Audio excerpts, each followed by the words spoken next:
Et si je vous disais que certaines des plus grandes catastrophes écologiques et sanitaires de notre histoire auraient pu être évitées, que les signaux d'alerte existaient, que les preuves étaient parfois claires, mais qu'on a choisi de ne pas les écouter?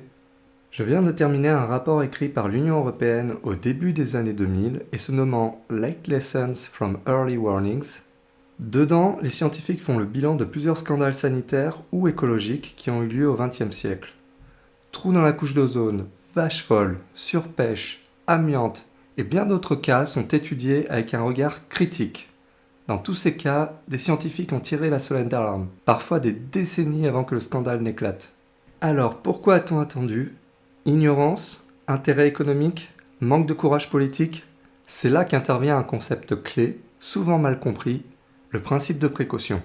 Dans cette vidéo, nous allons explorer ce principe, ses origines, ses critiques, et surtout ce qui peut nous apprendre des erreurs du passé, pour ne pas les répéter demain. Alors, le principe de précaution, une approche éclairée sur les innovations à venir, c'est ce que nous allons voir dans cette vidéo. Le but de l'Agence européenne pour l'environnement est de fournir des informations prêtes à l'emploi pour améliorer la prise de décision et la participation publique. La croissance de la puissance d'innovation de la science semble dépasser sa capacité à prédire les conséquences de ses applications. Ceci alors que l'échelle des interventions humaines augmente les chances qu'un impact dangereux soit sérieux et global. Le but est ainsi d'identifier les avertissements précoces pouvant prédire ce genre d'impact néfaste. Le rapport a étudié plusieurs cas durant le XXe siècle et en a tiré 12 leçons. Les auteurs parlent par exemple des cancers de la peau que l'on va avoir dans les 50 ans à venir dus au trou dans la couche d'ozone et de son impact sur les enfants de l'époque. Pour rappel, ce trou avait été causé par les chlorofluorocarbones, ou CFC, et d'autres composés chimiques synthétiques. Il mentionne également les cancers de mésothéliome, qui est un type de cancer des poumons et qui vont être causés à cause de l'amiante. Dans les deux cas, nous avons été pris par surprise. Les dangers de ces technologies bénéfiques n'ont été connus que très tard, ce qui a rendu irréversible leur impact négatif. Ces deux phénomènes avaient une longue période latente entre la première exposition et des effets causés par la suite. Le premier rapport de douleur à cause des radiations a été fait en 1896 et le premier avertissement clair à propos de l'amiante est venu 2 ans après, en 1898. Les coûts des actions préventives sont généralement tangibles, clairement répartis et souvent à court terme, tandis que les coûts de l'inaction sont moins tangibles, moins clairement répartis et généralement à plus long terme, ce qui pose des problèmes particuliers de gouvernance. Poser le pour et le contre d'une action préventive est ainsi très difficile, impliquant des considérations éthiques et économiques. La question n'est pas uniquement de savoir comment réagir face à des faits scientifiques incertains, mais aussi face à l'inconnu, pour éviter de mauvaises surprises. La réponse de Socrate est de reconnaître l'ignorance comme une source de sagesse. Ceci est important, car la certitude mal placée concernant l'absence de danger joue un rôle clé dans le retardement de prise d'action préventive. Une chose également à prendre en compte est que tout est connecté, et que beaucoup de choses réagissent les unes par rapport aux autres, entraînant des réactions en chaîne. Cela fait qu'utiliser la science simplement de façon linéaire, en proposant des solutions de façon mécanique, doivent être complétées de la science des systèmes. On peut le voir notamment pour le changement climatique ou le comportement des cellules du cerveau qui peuvent être critiques mais imprévisibles. La science compartimentée, même très poussée, n'est pas suffisante pour anticiper ou mitiger les impacts de tels systèmes complexes. Savoir suffisamment n'est pas assez. Il faut également savoir agir de façon sage et avec le bon timing. Certains pensent que l'utilisation du principe de précaution peut ralentir l'innovation ou compromettre la science. Le principe de précaution a été sujet à des controverses et de disputes entre l'Union européenne et les États-Unis, notamment à propos des hormones de croissance utilisées dans le bœuf, des OGM, du réchauffement climatique et d'autres sujets également. Le but est d'éviter les faux négatifs, où les activités ou composés sont vus comme inoffensifs dans un premier temps, avant d'être considérés comme néfastes que bien plus tard. Le rapport n'a pas réussi à ajouter de cas de faux positifs, bien qu'ils aient demandé à des représentants de certaines industries de le faire, mais aucun exemple n'a émergé. Le principe de précaution n'est apparu que dans les années 70, lorsque des scientifiques allemands et des politiques tentaient de comprendre la mort de leurs forêts et les potentielles causes, notamment la pollution de l'air. Ce principe doit être utilisé dans des situations où un danger potentiellement sérieux et irréversible sur la santé ou l'environnement demande d'agir pour réduire les dangers potentiels avant qu'il y ait des preuves évidentes de danger. Ceci en prenant en compte les coûts potentiels ainsi que les bénéfices de prise d'action ou de leur absence. Plusieurs traités internationaux ont impliqué le principe de précaution, notamment dans le protocole de Montréal en 1987 sur les substances endommageant la couche d'ozone. Dans la conférence de la Troisième mer du Nord en 1990, les pays appliquent ce principe pour éviter les substances pouvant être persistantes, toxiques et bioaccumulantes, même dans le cas où il n'y a pas de preuves scientifiques sur leur impact. Dans le protocole de Carthagène, en 2000, le principe de précaution est aussi appliqué sur les OGM fabriqués à partir de biotechnologies et qui pourraient potentiellement mettre en danger la conservation de la diversité biologique et de la santé humaine. Dans la Convention de Stockholm, en 2001, sur les organismes polluants et persistants. Les analyses aux rayons X, bien qu'utiles, peuvent être dangereuses pour l'homme si celui-ci y est trop exposé. Sur les 70 dernières années, donc avant le rapport édité en 2000, les recommandations sur l'exposition aux radiations a été de plus en plus restrictives. Même sur les 20 années avant le rapport, donc de 80 à 2000, la perception des risques a été 4 à 5 fois plus importante que ce que les scientifiques pensaient jusque-là. Les rayons X ont été découverts en 1895 par Wilhelm Conrad Röntgen. À l'époque, les rayons X n'étaient pas perçus comme nocifs s'ils étaient utilisés de façon raisonnable. Des rapports de blessures ont cependant rapidement été relevés, notamment par Thomas Edison, Tesla et Grubb. L'assistante de Edison a par exemple souffert de radiodermite sévère qui a mené à l'amputation de son bras, puis à sa mort en 1904. Le journaliste américain John Dennis pourrait être considéré comme le premier lanceur d'alerte sur les rayons X. On aurait pu penser qu'une fois l'identification du danger d'une surexposition aux rayons X, des mesures auraient été prises. Cela n'a pas été le cas. Une des raisons de l'absence de protection était l'absence d'unité de mesure pour l'exposition aux radiations, qui ne permettait pas de savoir quand il fallait se protéger. Il fallut attendre 1928 pour avoir l'unité du Roentgen, et ce n'est qu'en 1920 que les scientifiques ont réalisé qu'il fallait des contrôles. Des standards furent alors établis pour définir la quantité de radium que le corps pouvait ingérer sans qu'il y ait des effets nocifs. Le standard fut établi au niveau de radioactivité de 0,1 microcurie, soit 3,7 kBq. Cette quantité est censée délivrer une dose de radiation de 150 millisieverts dans les eaux. Une des propositions de standard fut également une dose limite annuelle de 700 millisieverts, alors que la limite aux années 2000 est de 20 millisieverts. Les doses limites fixées à l'époque avaient pour but de prévenir des effets nocifs immédiats, mais ne prenaient pas en compte les effets de long terme, notamment via des cancers. Dans les années 1920, le radium a même été vu comme un moyen de médicamentation.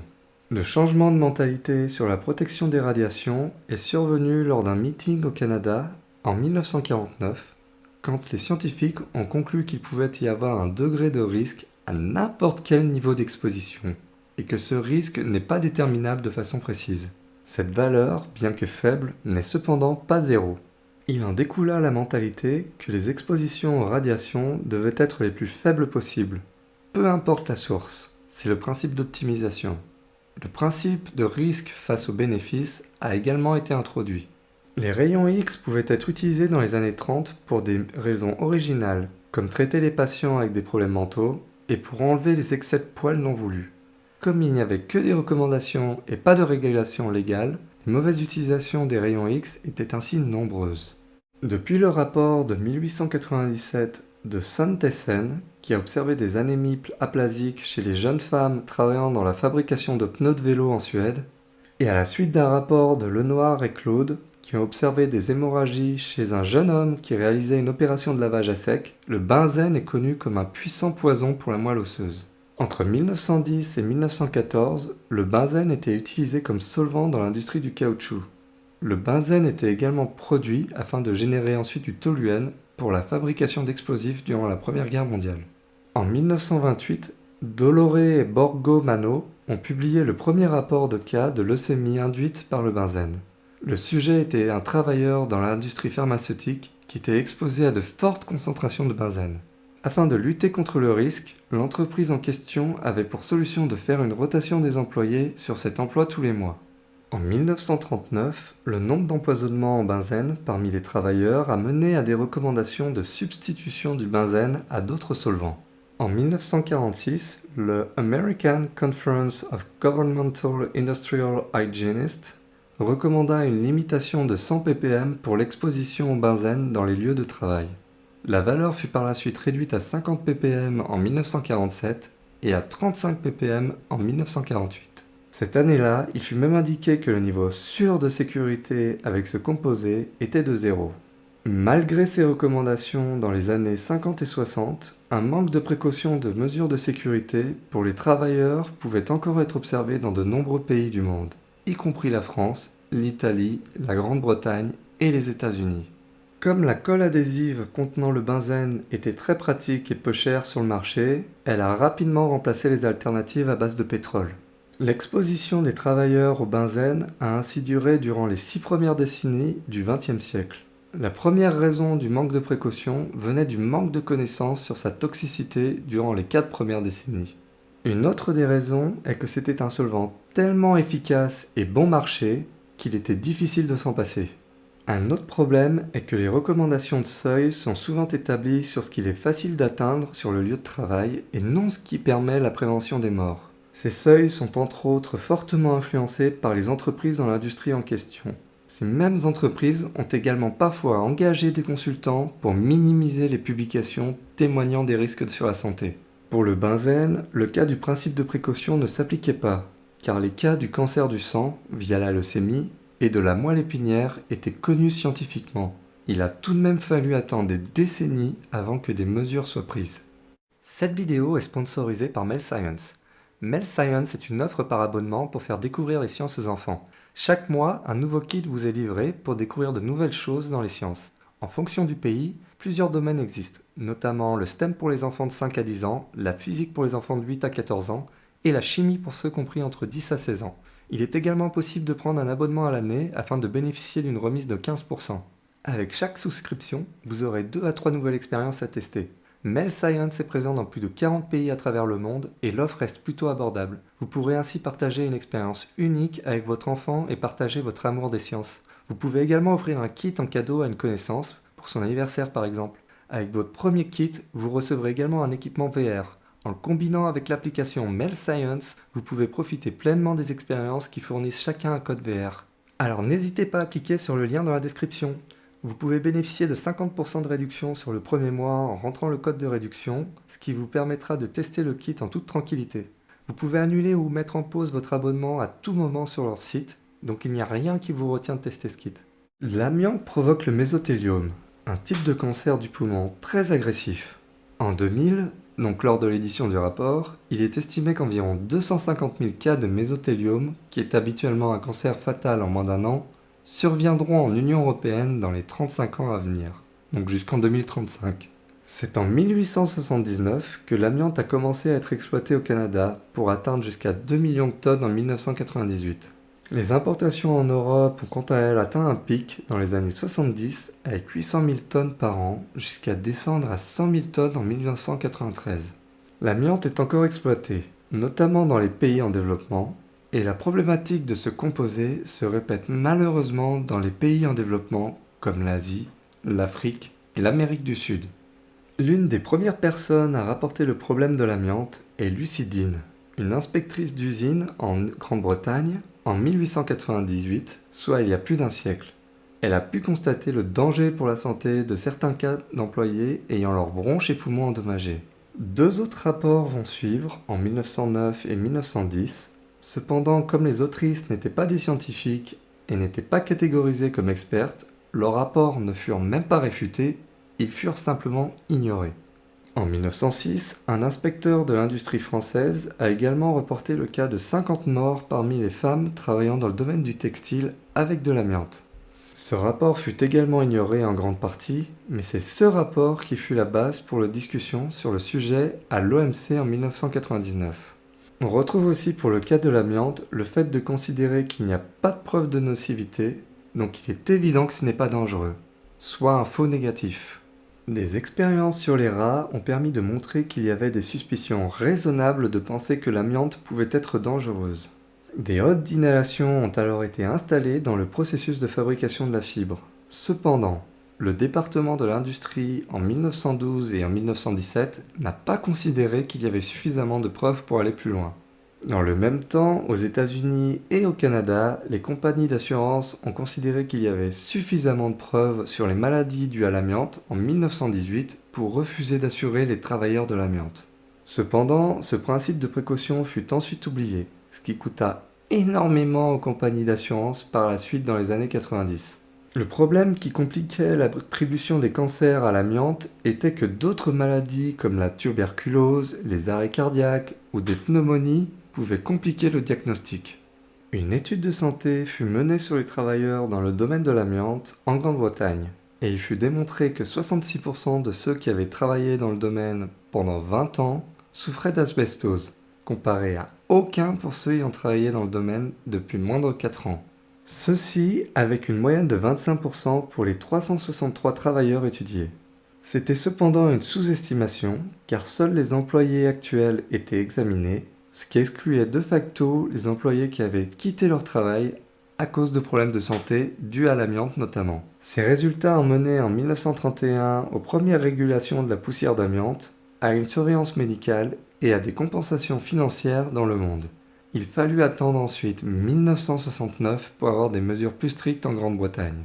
Ce n'est que dans les années 1930 et 1940 que des cas de cancer de poumon furent liés aux problèmes d'amiante dans la littérature médicale. Un fort taux de cancer du poumon lors des autopsies des cas d'amiante était observé. Il a fallu attendre les années 1980 avant que le gouvernement britannique décide de considérer le cancer du poumon dû à l'amiante comme une maladie industrielle pouvant être compensée financièrement. Les cas de cancer du poumon étaient d'autant plus difficiles à associer à l'amiante qu'en même temps, il y avait la montée des cancers du poumon dus au tabagisme, qui avait été découvert en 1955. Le problème de latence observé entre l'exposition et les dommages générés fait qu'il faut attendre 20 à 25 ans avant de pouvoir constater les améliorations dues aux nouvelles mesures de protection. Ceci est en plus de savoir s'il faut en ajouter davantage. C'est l'une des raisons majeures pourquoi les actions préventives surviennent que tardivement. Des cas de mésothéliome ont pu être observés dans les années 1940, mais ce n'est qu'en 1955 que l'association de ce type de cancer a pu être liée à l'amiante lors de l'observation de personnes décédées de cette pathologie et ayant vécu à côté de la mine d'amiante. Il a fallu discuter avec l'entourage des personnes décédées à cause du mésothéliome pour faire le lien, souvent pour des causes environnementales. Les cas concernaient notamment des enfants exposés à l'amiante et qui jouaient dans des décharges. À la différence de la plupart des associations de cancer du poumon et l'amiante, qui impliquaient un délai de 10 ans ou plus entre l'exposition et les impacts, pour le mésothéliome, il fallait plutôt attendre 40 ans, ce qui a compliqué la tâche pour faire le lien. L'excès de cancer du poumon associé à l'amiante n'a été statistiquement clair que grâce à 25 ans de suivi des travailleurs. Ce genre d'études montre les limites des études sur des pathologies aussi latentes. Il est en effet nécessaire de faire un suivi sur du long terme pour avoir une vision claire de la situation. Le problème est que toute cette nouvelle régulation protégeait les travailleurs, mais pas les utilisateurs finaux des produits faits à base d'amiante. Entre 1964 et 1975, les médias des États-Unis et de la Grande-Bretagne ont régulièrement mentionné le sujet pour le garder en tête dans l'agenda des politiques. Ce n'est qu'en 1998 que la Grande-Bretagne bannira complètement toutes les formes d'amiante, qui suivra par un bannissement dans tout le reste de l'Europe les années suivantes. En France, l'amiante fut bannie complètement en 1997. Une étude hollandaise a montré les potentielles économies si des actions pour réduire les risques avaient été prises avant. Ils ont notamment pris l'année 1965 où des preuves de mésothéliome avaient été acceptées, au lieu de 1993. Ceci aurait pu sauver la vie de 34 000 victimes et environ 18,6 milliards d'euros en coûts de construction et de compensation. D'un autre côté, l'amiante a rapporté des bénéfices comme de l'emploi. L'amiante est également un bon retardateur de flammes. C'est aussi l'une des raisons pour laquelle il était difficile de l'interdire, car ce matériau sauvait des vies en même temps qu'il en tuait. Cependant, les estimations de morts causées par l'amiante étaient grandement sous-estimées. Des substituts à l'amiante étaient disponibles dès les années 1970, voire parfois avant pour certains cas d'usage. Le cartel de l'industrie de l'amiante faisait en revanche tout pour reporter l'utilisation de ces substituts. Une autre raison du retard est que le coût de l'amiante était souvent sous-estimé car il n'incluait pas le coût de la santé ni l'impact sur l'environnement. Des régulations plus strictes et stratégiques sur l'amiante auraient fait monter son prix, ce qui aurait stimulé l'innovation et aurait mené plus tard à des substituts moins chers et meilleurs. Le fait de demander des compensations financières de dédommagement permet de prévenir que de tels cas de dommages surviennent, car cela coûte cher, notamment aux compagnies d'assurance. Cela permet également d'augmenter les chances d'enregistrer le nombre exact de personnes exposées, car elles seront incitées à se déclarer. Il est par ailleurs nécessaire d'anticiper les surprises en évitant que les substituts aux produits cancérigènes le soient également. Mais avant de continuer, je tenais à vous demander une chose. Si vous aimez le contenu que je produis, n'hésitez pas à vous abonner à la chaîne et à laisser un pouce bleu afin d'aider à promouvoir ces vidéos éducatives. Les PCB, aussi appelés polychlorinated biphenyl, ont été synthétisés pour la première fois en laboratoire en 1881. En 1899, une condition pathologique appelée chloracné a été identifiée, consistant en une maladie de la peau défigurante. La production de masse de ce type de produit pour un usage commercial a commencé en 1929. Il a fallu 37 ans avant que les PCB ne deviennent un enjeu de santé publique, soient reconnus comme un polluant et soient considérés comme dangereux pour les animaux et les humains. La production de masse à travers le monde et en particulier dans l'Europe de l'Est a continué jusqu'au milieu des années 80. Ces produits étaient perçus comme ayant une plus grande sécurité électrique dans les équipements. Ils étaient vastement utilisés par les États-Unis durant la Seconde Guerre mondiale. Ils étaient principalement utilisés dans les équipements électriques comme les condensateurs et les transformateurs à cause de leur capacité d'isolation et de leur résistance aux hautes températures. De 1929 à 1988, la production mondiale totale de ces composés hors URSS et Chine était de 1,5 million de tonnes. Le producteur américain principal était Monsanto, et un rapport indique par ailleurs que Monsanto était probablement au courant des impacts sur la santé des travailleurs exposés au PCB. En 1969, le chercheur Søren Jensen a découvert l'impact des PCB en étudiant les DDT, pour dichloro-diphényltrichloroéthane, et il s'est rendu compte que des molécules non identifiées restaient persistantes dans les tissus de certains poissons. Ces molécules étaient en plus difficilement détériorées, résistant à une dégradation par ébullition dans de l'acide sulfurique concentré. Il a ainsi observé une large concentration de PCB dans la faune de la mer Baltique, montrant sa bioaccumulation dans la chaîne alimentaire. Le PCB provoque entre autres l'infertilité dans les espèces où il s'accumule. Vers 1970, près de 80% des femelles des 3 espèces étudiées en mer Baltique étaient infertiles. Le premier avertissement bien mis en évidence concernant la nocivité des PCB sur les êtres humains a été lorsqu'en 1968, un accident a survenu au Japon, empoisonnant près de 1800 personnes qui avaient ingéré de l'huile de riz contaminée. À la fin des années 1960, des rapports de presse ont commencé à parler de la présence des PCB dans l'environnement.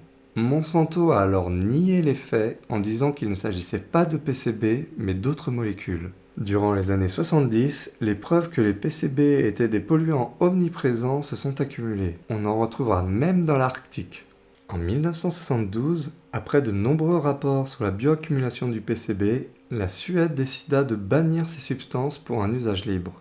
Parmi les cas d'usage, il y avait entre autres les peintures et les plastiques qui menaient à des accumulations dans l'environnement. En 1987, l'OCDE a accentué ses mesures restrictives sur les PCB, ne voyant pas des améliorations sur la bioaccumulation. Les décisions recommandées pour les pays membres incluaient l'arrêt de la production, de l'importation et de l'exportation des PCB d'ici janvier 1989. Il faut savoir que lorsque des produits contenant des PCB se décomposent, ou sont détruits par le feu, une part significative des PCB survit à cause de la stabilité de ce type de composé. La plupart de l'exposition aux PCB pour les humains se fait via la nourriture. On voit alors comment les composés nocifs pour la nature peuvent remonter la chaîne alimentaire. Dès les années 1930, il y avait des preuves que les PCB pouvaient empoisonner les gens à des faibles doses. Le principe de précaution est vu comme un moyen de gérer le manque de certitude scientifique.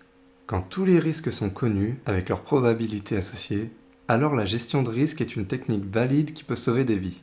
Dans des conditions incertaines, la capacité à assigner des probabilités n'existe pas. Cela peut être dû à la nouveauté de l'activité, ou à la complexité ou à la variabilité des contextes. Le risque de surprise est alors important. C'est là que l'humilité de son savoir scientifique et de ce qu'on ne connaît pas entre en jeu. Le but est alors de peser les coûts et les bénéfices de chaque solution envisagée. Le rapport mentionne aussi la nécessité de faire du monitoring sur de longues périodes pour suivre l'évolution des risques afin de voir s'ils empirent ou même si de nouvelles informations peuvent en être tirées. Mais le seul monitoring ne suffit pas. Il faut aussi diffuser l'information autant que possible. Les auteurs disent que le fait de vouloir éviter les faux positifs, c'est-à-dire considérer qu'un produit est dangereux alors qu'il ne l'est pas, incite à créer des faux négatifs, c'est-à-dire à considérer que le produit n'est pas dangereux alors qu'il l'est. Ceci va à l'encontre du principe de précaution pour qui générer des faux positifs n'est pas aussi important que d'éviter les faux négatifs. En lien avec les OGM par exemple, les études scientifiques de risque se concentrent sur les incertitudes connues. Le public en revanche se concentre sur les inconnus inconnus, qui se cachent derrière toute innovation. Il résume sa pensée par le fait que si on ne connaît pas tout, au moins on doit être sûr que les innovations sont réalisées avec de bonnes intentions et qu'elles bénéficient à la majorité de la population. Malheureusement, les politiques répondent à côté en restant sur les inconnus connus, en demandant à faire plus d'études sur le sujet pour montrer qu'on le maîtrise et qu'il n'y a pas de risque. Ce n'est cependant pas ce que la population demande. De plus, les systèmes technologiques ont tendance à fonctionner par verrou, où une configuration de la technologie est choisie à un moment précoce dans sa conception. Ceci a alors tendance à empêcher le développement d'autres options et de créer un coût supplémentaire au changement. Cela peut être pour des bonnes raisons, mais la plupart du temps, cela est dû pour conserver son monopole et empêcher la compétition de réellement exister. Le fait d'avoir accès à des alternatives peut permettre d'être plus résilient lorsque des mauvaises surprises surviennent pour une mise en place spécifique d'une technologie donnée. Dans cette vidéo, nous avons pu voir l'évolution de la mise en place du principe de précaution. Nous arrivons à une époque avec l'Internet, l'IA, l'informatique quantique et la robotique où de plus en plus de disruptions vont survenir, ceci de plus en plus rapidement. On peut voir que les comportements se répètent à travers l'histoire, comme la sous-estimation des risques, les tentatives des entreprises de faire durer le plus longtemps possible la production sans législation et sans protection. De même, certains risques ont été découverts de façon fortuite à cause de leur impact sur le temps long uniquement. Ce principe n'est pas un frein au progrès, mais un garde-fou, une façon de dire « et si on prenait le temps de réfléchir avant de regretter ?» Le dilemme est cependant de trouver le juste milieu afin de ne pas empêcher l'innovation de prospérer. C'est le genre de sujet se basant sur l'éthique que j'aurais aimé avoir à l'école afin de prendre de la hauteur sur ce que les scientifiques mettent en place. Je mets un lien dans la description pour que vous puissiez lire si vous le voulez le rapport vous-même. Je n'ai pas abordé tous les cas mentionnés dans le rapport car cela aurait rendu la vidéo longue et fastidieuse. Libre à vous de feuilleter le rapport si vous voulez en apprendre davantage. Je dois vous avouer qu'après la lecture de ce rapport, j'ai complètement changé ma façon d'aborder les innovations technologiques et rajouté cet esprit critique nécessaire à tout développement de produits innovants. Voilà, j'espère que cette vidéo vous a plu. Si vous avez aimé, n'hésitez pas à laisser un like ou un commentaire et j'y répondrai avec grand plaisir. Si vous écoutez l'émission en podcast sur Spotify ou Apple Podcast, n'hésitez pas à laisser une bonne note. Je rappelle également qu'il y a la newsletter à laquelle vous pouvez vous inscrire pour avoir des news sur l'écologie. Je vous dis en tout cas à une prochaine pour une autre vidéo. Ciao!